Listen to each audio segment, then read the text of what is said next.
Once upon a time, there was a little boy called Howard who loved writing stories. Little Howard dreamed of being a writer, and so he sat and wrote every night. But everything he wrote was fucking shite, yeah. Wubba-dubba-doo, wubba-dubba-doo. Worst writer in the world, worst writer in the world, worst writer in the world, worst writer in the world. He's a stupid, suck-ass, rubbish writer. Welcome to the worst writer in the world with me, Rufus, and he lives underground. He's got a drill. Don't feed him humbugs. It's Howard Long. Thank you to the British Comedy Guide for hosting this show. Thank you to all of our lovely patrons on Patreon for continuing to support this show. You're the best ones, really. And thanks to you for listening to this show. Thanks to your ears. So it's time to dig out one of your old school books and have a little read of a story by young Howard. Should we get on with it? Yes, please.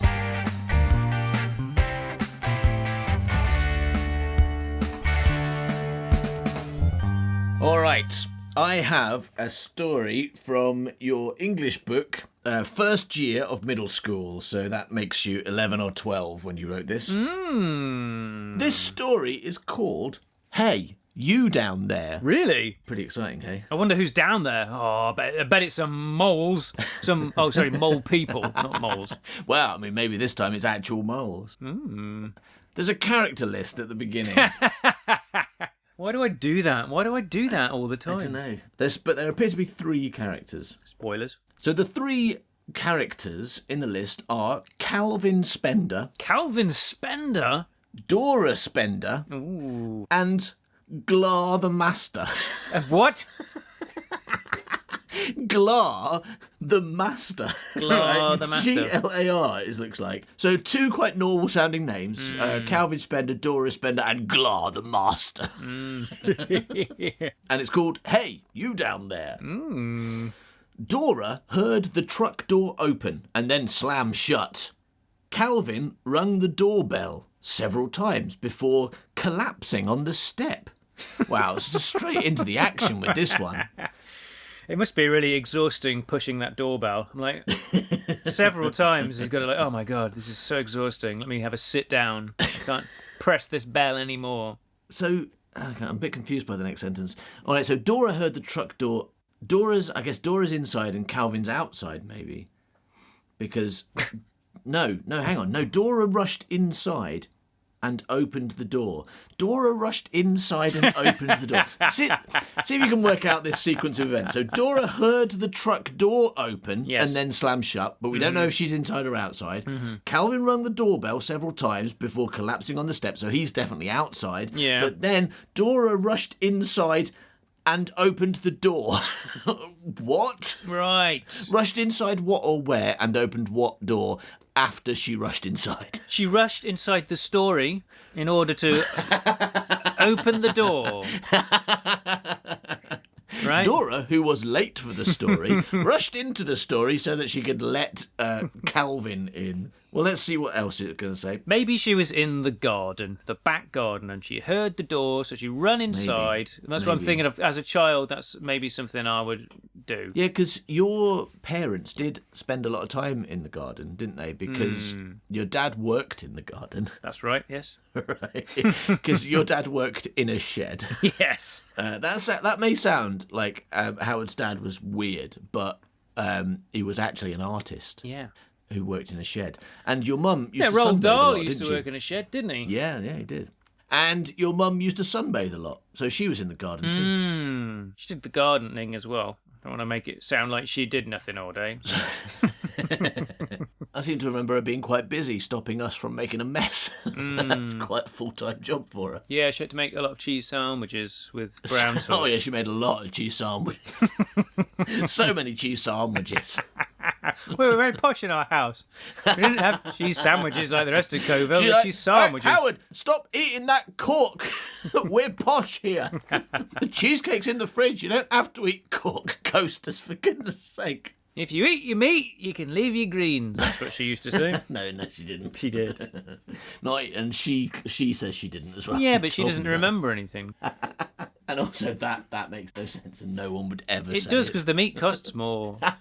You don't want the meat to go to waste. So if you eat your meat, you can leave your greens. That's what she used to say. It's such bad parenting. I don't know why you want people to believe that, whether it's true or not. That's such bad parenting. No, it's not. It might be bad parenting now, and that vegetables are so cool. No, it Not like was in the old then days. too. I remember No, you're supposed it to- was always eat your greens. That's what even the joke was always: eat your greens, or you're having no pudding. Yeah. No one, even in cartoons, no one would say you can leave your greens for any reason. Like, if you do this, then I will allow you to leave your greens. Was not a thing that a human ever said. No, it wasn't. Not that it wasn't. Nobody said it. It's just that was not the part of the sentence anyone like really latched onto. It was like eat your greens, yeah, but like, but you know, if you eat your But meat, if you eat don't the have fat to. off your meat Yeah. and put a load of salt in your mouth and punch yourself, then you can leave your greens. Good parenting is making sure that you didn't waste a load of money on some beef. No. Peas don't cost anything. It's like No, but they're good for you. If you eat your beef, you can leave your peas. It's fine.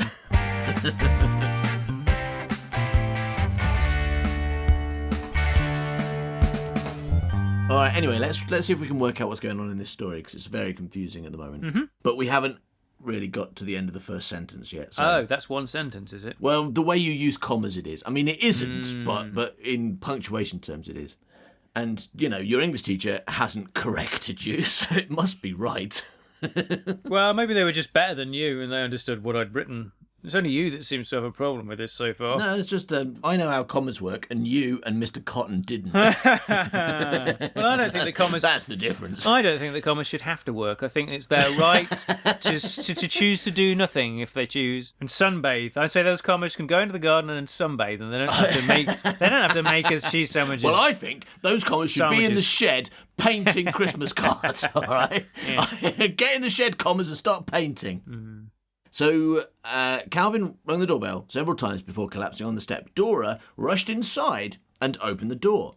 "And about time too!" shouted Calvin. Dora could smell the stench of beer on him. Oh, He just drove home in his truck as well. he did, didn't he? Yeah. But it's all right because like it's only cars you're not allowed to drive when you're drunk. Isn't it? No, it's all right because this is a story, and I don't get the impression that we're supposed to sympathise with him. I think he might be a bad guy. Oh, That's what really? we're setting up. He's But he's like, not the master's in it. He's going to be the bad guy. he might be the worst guy.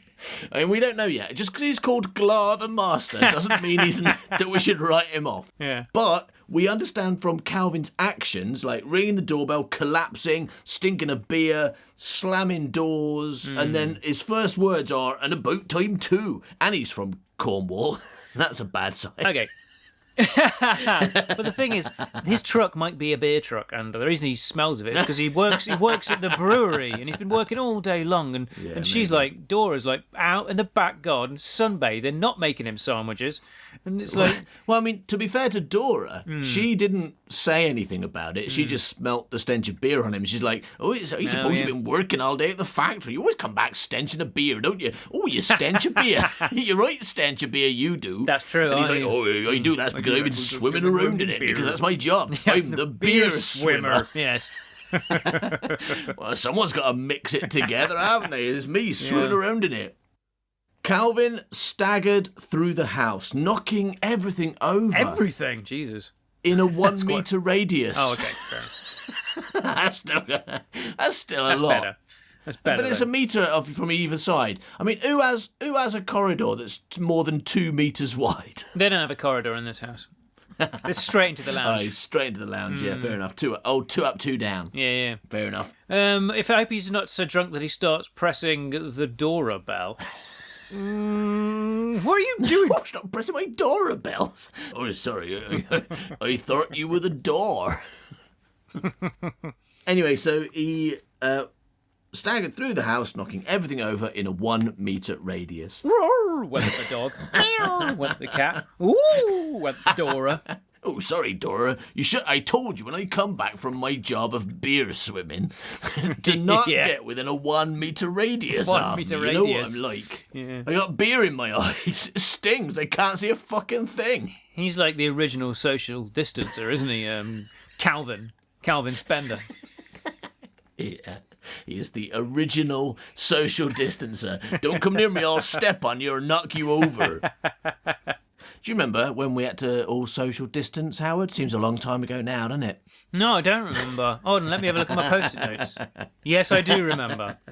Some of these post-it notes are really meaningless, actually. Like, we used to social distance, this post-it note. It doesn't tell me why, or it's not really helpful. No, but it did happen a while back. I'm learning from you because remember when we had that now famous conversation about the Doctor Who movie and No.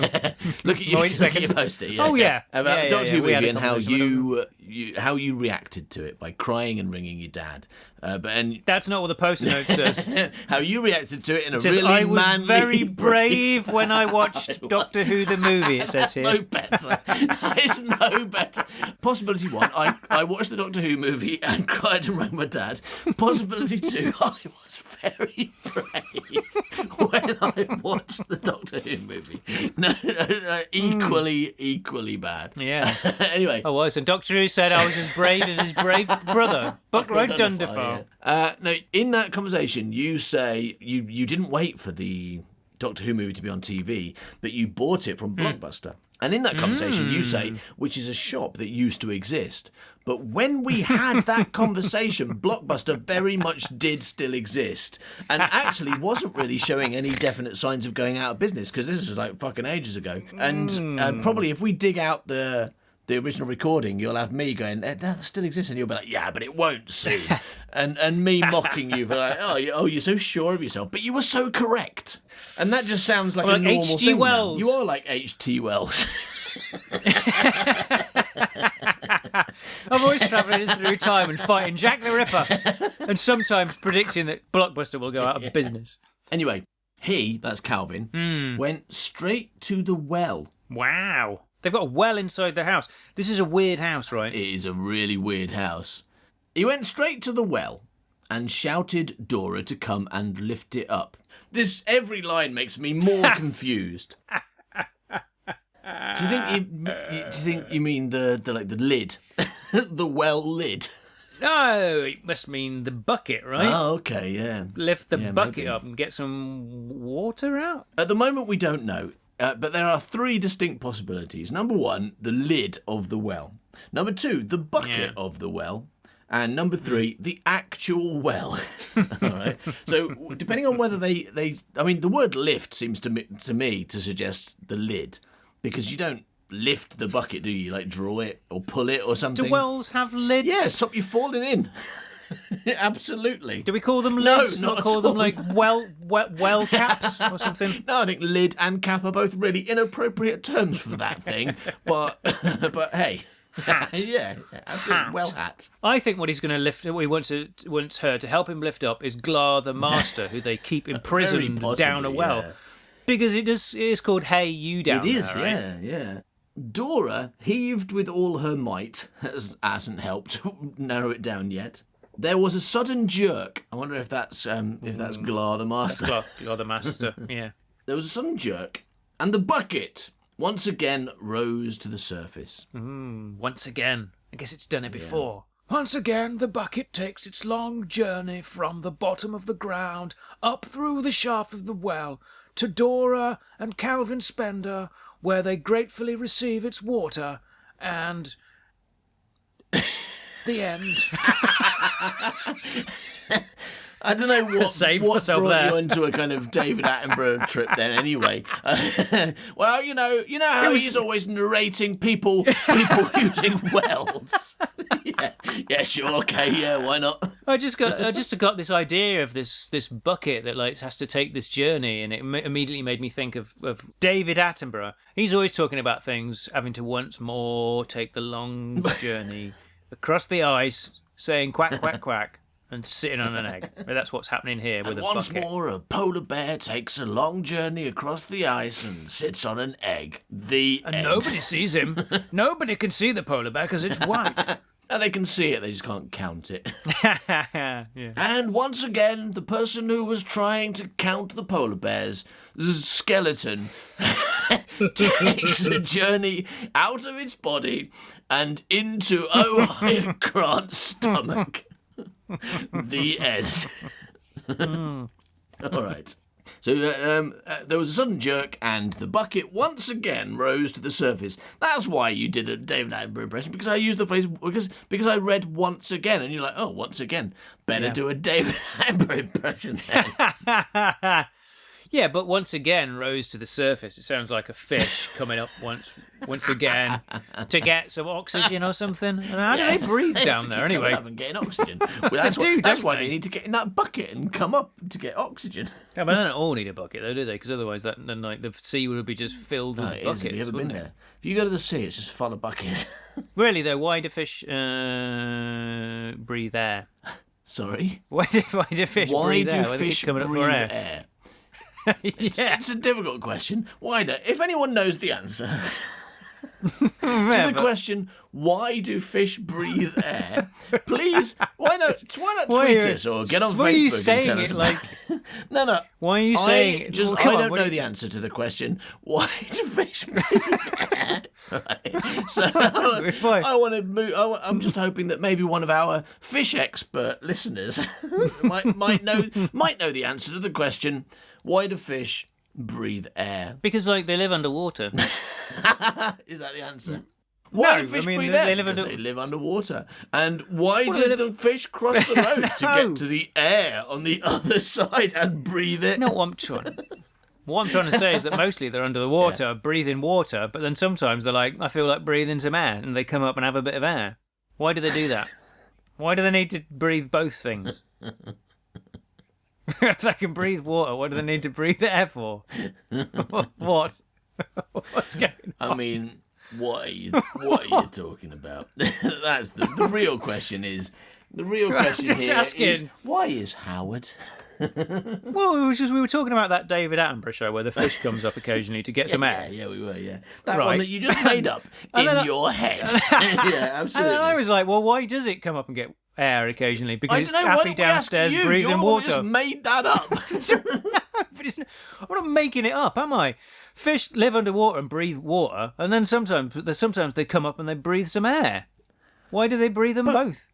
I mean, if they're a water breather, Why do they think need to breathe that's air? a fact? Just because you just said it? Why? After it is you a just fact. made that up, are you now completely convinced that that's a fact? And now you're saying it like, you know that thing that I just completely invented 8 seconds ago? Why is that No, I didn't make up. fact? I didn't make up the idea that fish come to the service. Maybe that bit I did, but that fish come and work for the civil service. No, that fish come up to the surface and they have a drink of air occasionally, don't they? I'm not saying They they do. don't come to the surface. Okay. But the part Yeah, all right. about having a drink of air, that's the bit you made up. All right. Really? Yeah. Well, what are they coming up for then if they don't want a drink of air? I imagine. It depends. They come up and they go with their mouths and they go. Blub, blub, blub, You blub, are. blub, I mean, blub. when you talk about a fish, let's be specific here. Yeah. Anytime you talk about a Yes. fish, you are very specifically talking about one particular group of fish in the fish pond in your parents' garden, right? Yeah. Apart from eating them, that is your only experience and understanding of fish. Yeah. So let's be more specific. When those fish came to the surface, were you or another member of your family perhaps throwing fish food into the pond at that time? Yeah, we would use that to get them, to coax them up to come and have a drink of air. To come and eat the food? Yeah, I don't think it's that much of a mystery once we put that piece of information in, all right? Oh, yeah, we would throw food in, because otherwise they wouldn't come up and drink air. Because that's not a thing that fish Right. do. But when we threw food in, suddenly they did. And that is a mystery we've never been able to solve. Well, okay. But I mean, like, and I'm sure other fish come up stairs as well sometimes. What about dolphins? I mean, what a sentence. I'm sure. I'm sure other fish come upstairs as well. What about dolphins? Yeah, absolutely. So you ain't going to answer that, have you?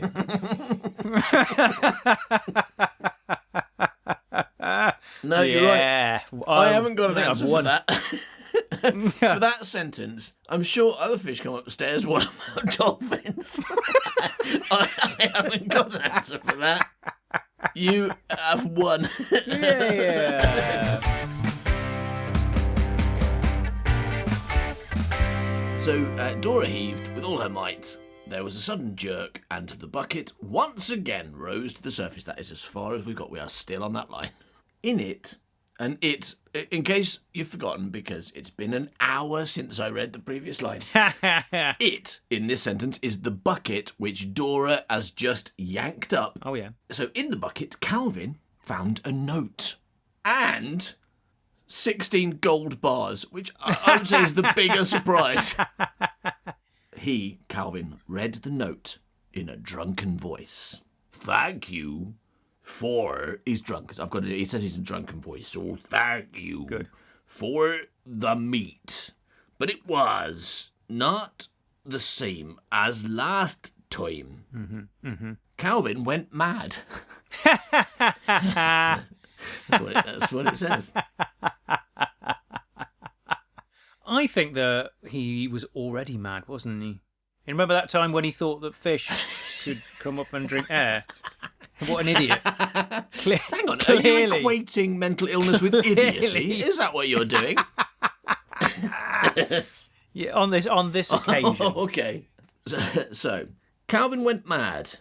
You mean you gave them meat? Calvin took out a whip Oh my God. he had hidden under his black leather jacket. Ooh, is it a walnut whip? Is it going to be a nice treat he's giving someone? I tell you what, let's pretend it is, because then I won't have to read the next line, which is, he proceeded to whip Dora several times. I'd be quite happy not to have to read that, and instead read, he proceeded to eat his walnut whip several times. Oh, no, he feeds her walnut whips, he doesn't he, several proceeded times. to give Dora several walnut whips that he had hidden under his black leather jacket, but in a nice box, so they weren't like squished or unpleasantly That'll warm. teach you to feed them meat. That'll teach you to be nice. Yeah, he should be rewarding her with walnut whips because he's just got 16 gold bars and he can buy loads more walnut whips for that. Absolutely. So what happened is you mean you gave them meat? Calvin was so impressed with Dora's initiative. You gave them meat, and now we've got 16 gold bars. You're fantastic. Here you go. Have my entire secret collection of jacket walnut whips that I keep for walnut whip emergencies. By the way, if you're not familiar with the confectionery item, the walnut whip, it was, and possibly still is, a kind of chocolate shell with whipped cream in it, I guess, right? Yeah. And on the top it had walnuts kind of sitting on top. Yeah, if you go to Marks and Spencer's, you can get different kinds of whips as well. I like walnuts, me. I like a good walnut, me. Actually, no, the walnut is better than any. The walnut's the best nut, isn't it? It's top 5 nuts. Mm-hmm. It's because it looks like a squirrel's brain, doesn't it? I mean, that's They part of the... They like nuts, don't they? Because their brains are nuts. They like nuts fact. and they like brains. So if you give a squirrel like a walnut and another squirrel's brain, and you put them like on either side equidistant, the squirrel explodes because it can't decide. So what's your top 5 nuts, Howard? Like a walnut. That's a good nut. Walnut's good. And a cashew's Cashew's pretty pretty good, yeah. And despite it officially not being a nut, I'm going to put peanut in because I feel like its name has the word nut in it, and so... I mean, who said officially it's not a nut? It's a legume, I think. It's one of those things like, people go, oh, did you know that a strawberry is not a berry? It's actually an aggregated drupe. And you go, I didn't know that. Thank you for telling me. Yeah, but I mean, it is a nut because it's called a peanut. nut. I mean, right? no one goes around saying, would you like assorted nuts and also a legume? Yeah, and also when you go to the bar in a pub and someone says, "Can you fetch me a bag of nuts?" If you bring them peanuts, they don't attack you. Yeah, so this is legumes. I didn't ask for this. Salted legumes. Dry roasted legumes.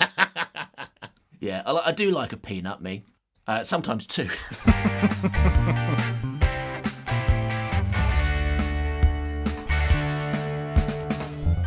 Dora awoke very early the next morning with an aching back. Brackets from being given lots of walnut whips that she then had to carry back and then probably eating too many and her kidneys were hurting. Calvin kicked her out of bed. Oh, God. Like, when you kick someone out, it doesn't always mean physically. So maybe he's like, come on, we've got a lot to get on with this morning. Come on, get out of bed. She's like, oh, you don't want to get out of bed? But eventually he's like, come on, we got to go. And maybe he even does, like pulls the duvet off her or something. And she's like, oh, fine, you can get out of bed then. I don't know. I think that probably violently kicks her out of bed. I'm guessing that there's a reason he's a villain and that Glar the Master's gonna help her and save her. And therefore, if he's not going to be a villain and then Glar murders him at the end, that's going to be really weird. Okay. But why did you kill the nice man who coaxed her out of bed and gave her all walnut whips? Down in the garden, Dora raised the bucket. It was very damp. I mean, it's a well. Oh, this bucket's very wet. In fact, it's full of water. Well, it's not normally. It's full of gold last time, wasn't it? I was imagining now that there wasn't any water down there and that it was just an empty well with Glar the Master and his gold. Calvin climbed in and told Dora to slowly lower it. Slowly lower it. It's a good line. Dora was wondering whether she should let the bucket drop or not. Wow. Or whether she should just kill him, yeah. After he gave her all those walnut whips as well. She's a villain. But by the time she had decided, the bucket had already reached the bottom. It also doesn't tell us what she decided. So, all right, I'm going to kill... Oh, dear. He only dropped him half a centimetre. Calvin was equipped with a torch, a hard hat, food, and a shotgun. He had in his nasty... What did he got in his nasty? He had in his nasty, greedy mind to steal all the gold bars he could get his hands on. Wow. He shouted up, "Stay up there, and when I tug on the rope, bring it up." Oh dear, oh dear, oh dear, oh dear. Has he learned nothing from Willie the Squouse? Well, considering the fact that me and you are the only people who've ever read it, I suspect not. Hours passed. Dora was getting very bored. She prayed that Calvin would never come up again. Suddenly, the earth shook beneath her feet, and straight down the hole went Dora. I don't know if she fell or jumped. Or a hole opened up. Yeah, or a new hole. Let's go with jump. Yeah. Jumped. Let's go with jumped. She jumped. I think a hole may have opened up. But jumping, though. Unless the hole was drilled. It was dark. She was in an enclosed room. Oh. Enclosed room. Rather than an open plan, a quite open plan room with no walls. She was in an enclosed room. Then a door opened and in came a weird badger-like man. Ooh. A long snout sniffing and little claws tapping away. Dora wasn't at all scared. She could sense they wouldn't harm her. They? Yeah, non-gendered Nice. pronouns in a class where I suspect no one would have taught you that kind of thing. You decided for yourself. "Where is Calvin?" she said immediately. Said the thing. "Pardon?" "No, sorry," said the thing. "I forgot that you spoke different for a second there. Calvin, as you refer to it, was very tasty, thank you. Oh! Thank you for sending it down. Do you think there's any possibility of getting us some more Calvins?" Dora smiled. "You mean you ate him?" Sorry, it? We enjoyed it very much. Suddenly, Dora looked distressed. Oh. Will you eat me? The thing looked at her. What on earth for? You're not meat, are you? He said, laughing. I mean, he was made of meat. And I could tell that, I don't know, because he had his meat out as he was walking down the corridor. Yeah. But you don't seem to be made of, you seem to be made of metal or something. Maybe the twist is that she's a skeleton. So, like, she doesn't need to be worried about badger people eating her. It's so high grant. She's got other predators, though. yeah. You're not made of meat, are you? He said, laughing. And you've spelt this out, so Dora says, no, I'm not. Mm-hmm. The thing then led her off to another dark room. By the way, what's your name? Said Dora. I'm surprised you don't know, said it. All right, you've changed to it now. Said it. Said it. It said. I'm Glar the Master. Hooray! I'm surprised she doesn't know. There's only 3 people in the story, Dora. You haven't been paying attention. Work it out. Did you think it was Calvin? My name's Calvin. I'm your husband. Whip, whip.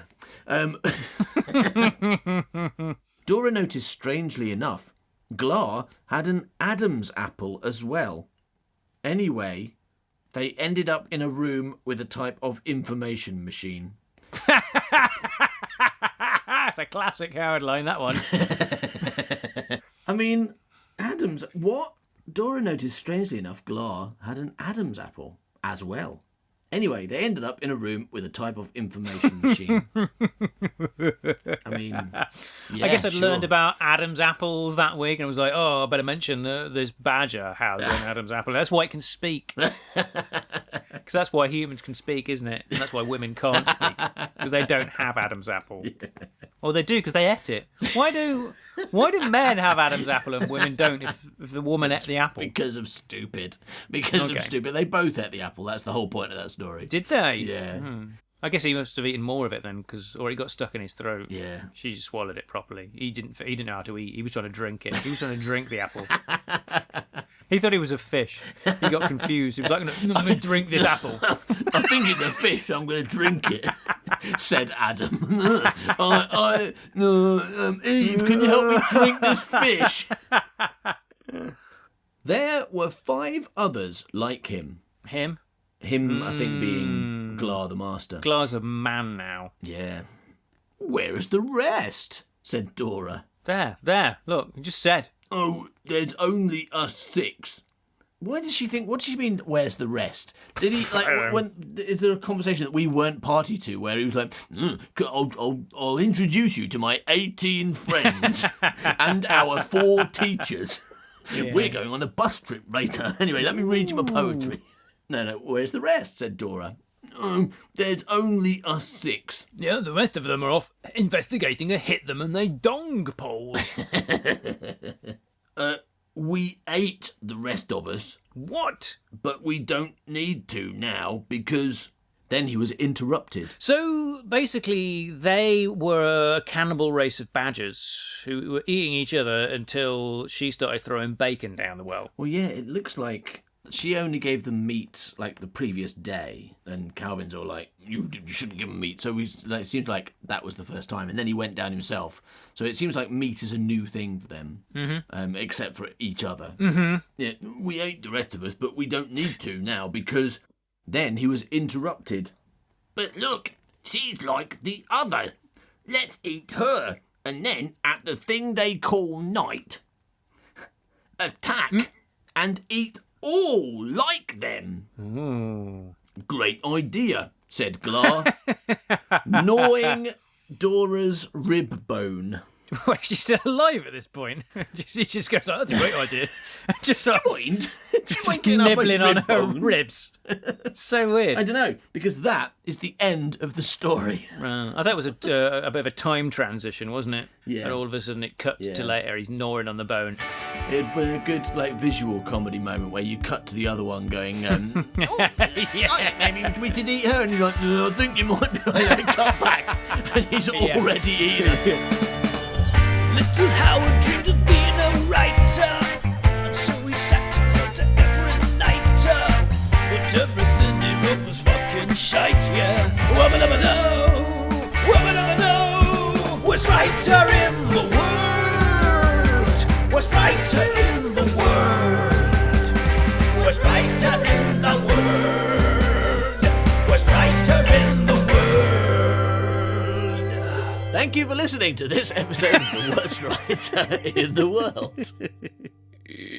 Hey, I tell you what, Howard, that was fun, wasn't it? That was a nice little story we had. Yes. And we just finished a long story about Gret Binchleaf. So soon, right? Soon we should do something a bit different. Like, for example, you know how we've done a couple of review-esque shows, or retelling, as we like to call them. Yeah, we did Snowpiercer, right? Yeah. And we did Gremlins. Yeah. Well, I think it's almost time to do another one.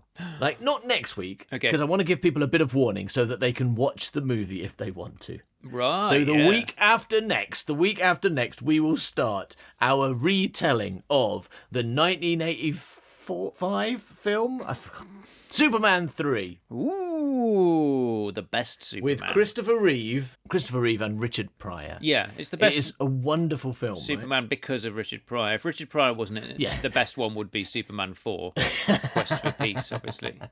Anyway, so not next week, but the week after, we'll be beginning to talk about Superman 3, and it's going to be a several episode extravaganza like Gremlins was. So you will enjoy it more if you have watched the movie first. We'll remind you again next week, but give you a bit of time. Give you a bit of time to do your homework. Yeah, maybe you want to maybe you want to watch it 4 times in preparation for what's going to happen. If you would like more stuff by us, then why not go to patreon.com/manbycow and see what you could get for as little as $2 a month. And a little hint for you, it's a lot. It's an enormous amount. Thanks for listening, everybody. Bye-bye, Milk. Bye-bye, Milk.